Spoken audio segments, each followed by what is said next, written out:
And while the room alone is a vacation within itself, you do not have to stay confined to it because there are so many things that this resort has to offer. For example, there were poolside dance classes every single day. I lie to you not. And it looks kind of fun. There's also a gift shop so you can go get all your souvenirs. And there are also people set up on a beach if you wanted to do it there. You could book an excursion directly from the resort. You'll be in good hands. You could shoot pool, even grab a drink at the sports bar, one of many bars on the property. You can even head to the gym if that's what you like to do on vacation. Definitely not what I like to do, but hey, if that's your jam, that's it.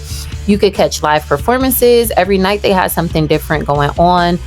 When I say they had a lot of pools, I am not exaggerating, y'all. But the cool thing about it was the kids had their own separate swim area with slides and like a dump bucket. They even had this baby kiddie pool and play area off to the side. You could even go swimming at nighttime, y'all, where they had everything lit up, motion sensor lights. It was really a whole vibe there. I cannot complain. They had evening entertainment as well, something fun to get into for the kids and for the adults. And of course, you could always just walk a few steps and you're at the beach, y'all. The resort is right on the beach, and that's the only way I like to stay when I travel to any beach destination. Just take me a few steps and I'm there.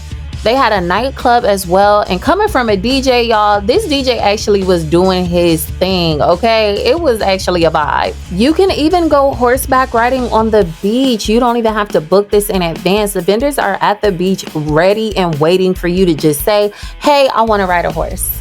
And I have to give a shout out to Eleazar. He was an amazing tour guide. It was very safe. He took good pictures of me. He was very polite. Like, if you have to book one, book with him.